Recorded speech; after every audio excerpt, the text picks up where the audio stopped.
مدام هناء مغتربة في فرنسا، وأستاذ رضا طليقها، والقنوات اللي موكلة نفسها أو حد موكلها تدافع باستماتة، وياريت بتدافع بطريقة مهذبة. تعالوا نعرف التفاصيل مع بعض في فيديو النهاردة. أهلا بيكم في قناتي توما ترند اليوتيوب. لو أول مرة تشوفوني ما تنسوش تعملوا لايك للفيديو، اشتراك للقناة، دعمكم هيشجعني إني أكمل. من فترة عملت فيديو عن أستاذ رضا ومدام هناء مغتربة في فرنسا، وكان أول كلامي في الموضوع دوت بعد انفصالهم هو تسخين المتابعين للطرفين، واتكلمت وقلت ان الناس بتهاجم أستاذ رضا ومش عاجبها اسلوبه، برغم ان الراجل بيطلع يتكلم بطريقة مهذبة وما جابش سيرة طليقته في اي حاجة. وطلعت ناس هاجمتني ان انا بدافع عن أستاذ رضا وان هو انسان محترم وردوده كلها محترمة ومهذبة. وبعدها عملت فيديو تاني ان مدام هناء بتتكلم وبترمي بالكلام وبتحط عناوين مفيش داعي انها تتحط بعد ما حصل الانفصال وحصل الطلاق. وبرضو لقيت ناس بتهاجمني، بس مش فارق معايا، انا بقول وجهة نظري في المواضيع بدون تحيز لحد. انا بتكلم، انا لا اعرف مدام هناء ولا اعرف استاذ رضا، انا بتكلم في الموضوع بكل حيادية، بقول كلمة الحق من وجهة نظري أنا، حتى لو اللي قدامي معترض عليها. المهم إن أنا ضميري مرتاح. من كام يوم أو بقالنا كده كام يوم في فيديوهات فيها سب أعراض وفيها اتهامات وفيها كلام ما يصحش إن هو يتقال، وبيتشال عليه وزر كبير قوي قوي قوي. الكلام بيخص مدام عبير في أسبانيا وبيخص أستاذ رضا، وفي اتهامات ولقطة كده متاخدة من فيديو وفي اتهامات ان استاذ رضا على علاقة بمدام عبير او ان هو متجوزها في السر. وفي قناة شفتها لواحدة ومامتها، يعني انتوا لو واخدين فلوس زي ما في قنوات كتير قوي بتقول عنكم، انتوا لو واخدين فلوس مش هتتكلموا بالطريقة دي. هجوم وشتيمة واهانة وسب اعراض ويدعوا على الراجل وعلى اولاده، وبيتكلموا في أدق الخصوصيات، اللي هو لو عيل عنده 3 سنين هيقول المعلومات اللي هم واخدينها دي بيتكلموا فيها من صاحب المصدر نفسه أو من صاحب المشكلة نفسها.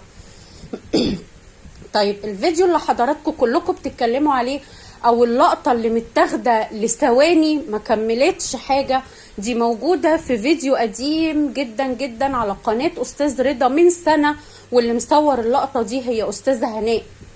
لو اللقطة دي اتسربت وراحت لأي حد، يبقى مين اللي مسربها ومين اللي مدي للناس الحق انها تتكلم؟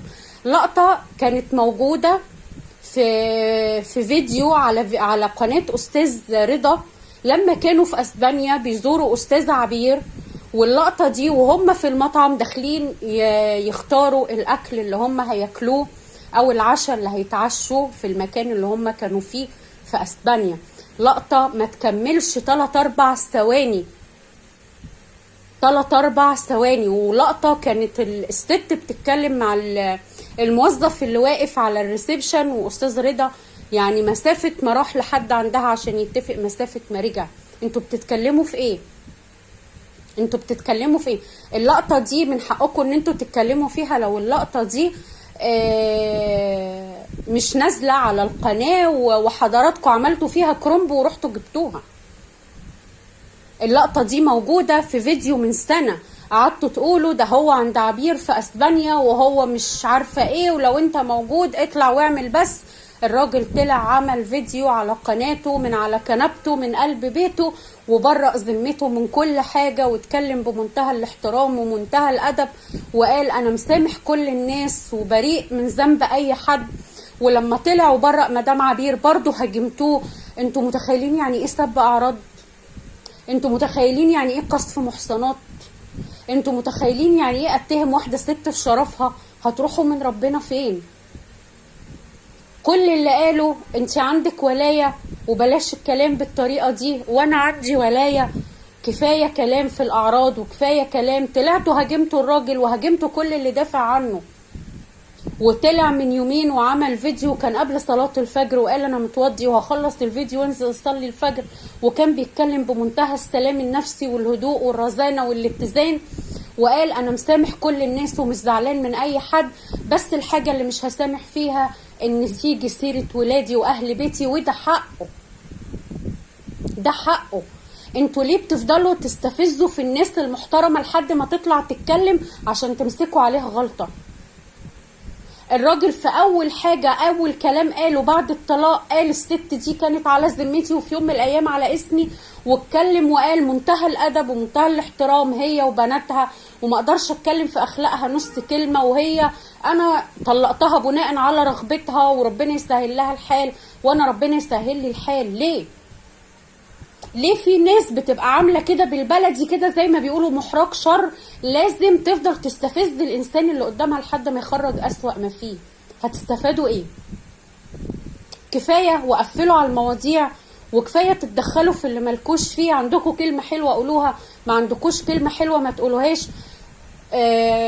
وهتطلع ناس تهاجمني في التعليقات وتشتمني زي ما بيحصل، مش فارق معايا. انا قلت بقول كلمة الحق من وجهة نظري، مش فارق معايا مين معايا ومين ضدي، لان انا شايفة بعناية اللي حاصل قدامي، مين بيرد بأدب ومين بيرد باسلوب مش مؤدب.